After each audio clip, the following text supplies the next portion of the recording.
네, 여러분 안녕하십니까. 6월 6일 목요일 아침 매일 성경 묵상 함께 나누겠습니다. 오늘은 사도행전 17장으로 넘어가서 1절에서 15절까지 말씀을 함께 묵상하겠습니다. 제가 부분을 읽습니다.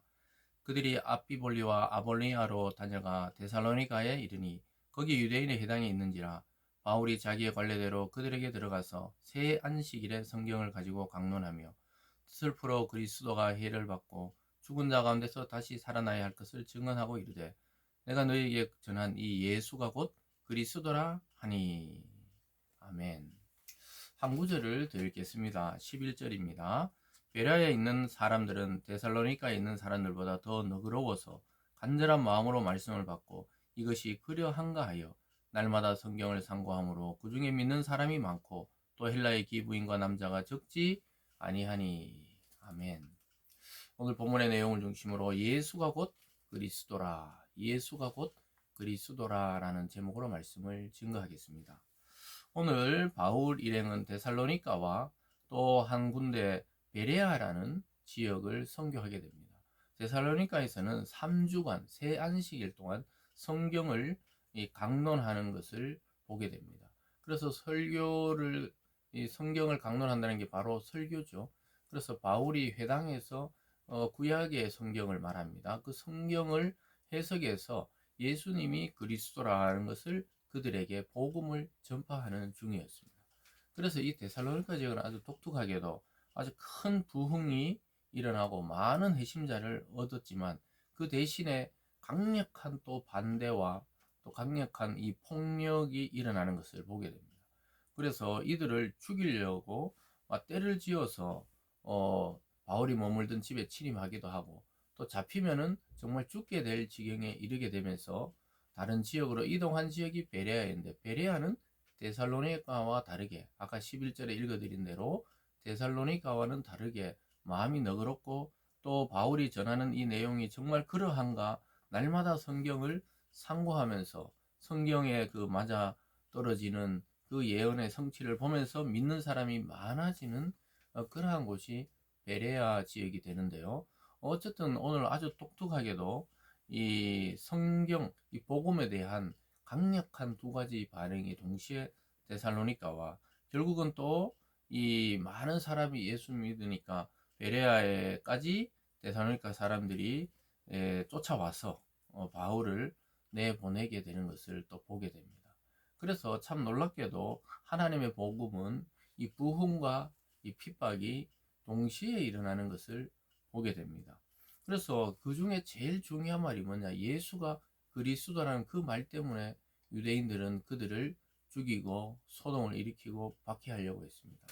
왜냐하면 예수는 그냥 갈릴리에 나타난 어떤 이 잘못된 사상을 가진 청년이라고 생각하는 수준이었어요. 자기들의 하나님은 모세를 통해 율법을 가르쳐 주신 그 하나님을 섬겨야 되는데 왜 예수가 끼어드냐? 근데 또 예수님에 대한 그 예언에 대해서는 이 성경과 딱 맞아 떨어지니까 많은 사람이 믿게 됩니다.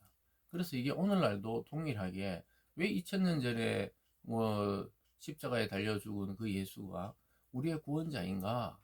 그냥 뭐 여러 가지 뭐 4대 성인 중에 아니면은 위대한 인물 중에 한 명이라고는 받아들일 수 있지만 그 사람이 우리를 구원자다. 이렇게 받아들이지는 못하는 것과 똑같은 현상이 그때나 지금이나 나타나고 있는 것입니다. 그래서 아주 막 폭동이 일어날 정도로 이렇게 말하고 있습니다. 4절부터 보면요. 그 중에 어떤 사람 곧 경건한 헬라인의 큰 무리와 적지 않은 기부인도 권한을 받고 바울과 신라를 따르나. 그러니까 많은 무리와 기부인과 또 헬라인의 큰 무리들, 그러니까 이방 사람들이 예수님을 통해서 하나님을 믿게 되니까 5절에 보면 그러나 여기서 반대가 또 일어나죠. 유대인들은 시기하여. 그러니까 바울이 유대인이고 베드로가 유대인이고 복음 처음 전한 자들이 거의 유대인이었지만 반대자는 이방인이 아니라 대부분이 유대인이었습니다.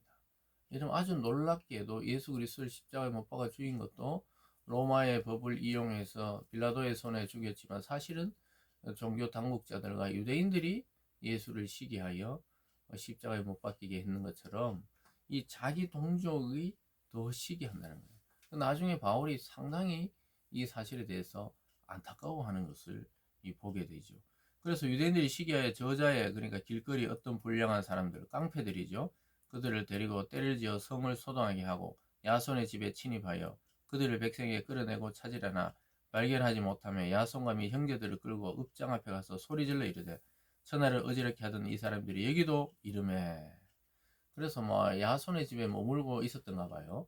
바울과 그 일행이. 그러니까 그것들 침입해가지고 막 끌어내려고 그랬는데 없으니까 그 주인장 야손을 막 그들이 막 끌어내가지고 이 사람이 거기 동조하는 사람이라고 막 난리를 치는 것이죠.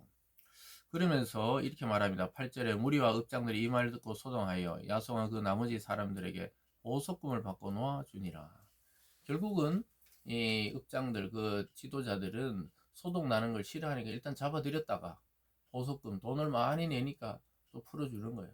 그러니까 그때나 지금이나 이 돈의 논리가 막 또 그 정치 안에 작용하고 또 자기들이 싫으면 그냥 막 잡아넣고 이런 아주 뭐라 그럴까요? 무법한 일들이 그리스도의 복음을 전하는 중에 일어납니다.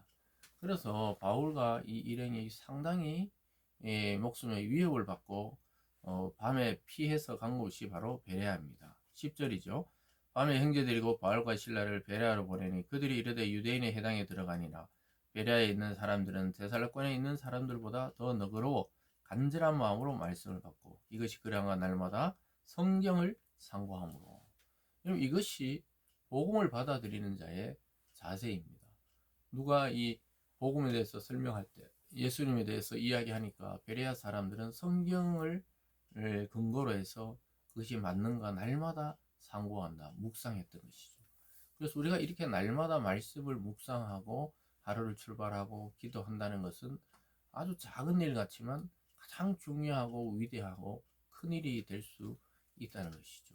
그래서 우리들이 이런 자세를 가져야 되고 또 복음을 전할 때도 성경을 근거로 해서 복음을 전할 때 하나님의 영이신 성령이 상대의 마음에 작용을 하시는 것이죠. 그래서 베레아인들의 특징은 너그럽다는 거예요. 그리고 요즘 말로 하면 아주 인격적이고 또 마음도 아주 포용력이 있는 그런 사람들의 특징이었습니다. 그리고 그들은 성경을 통해 알아보려고 하죠.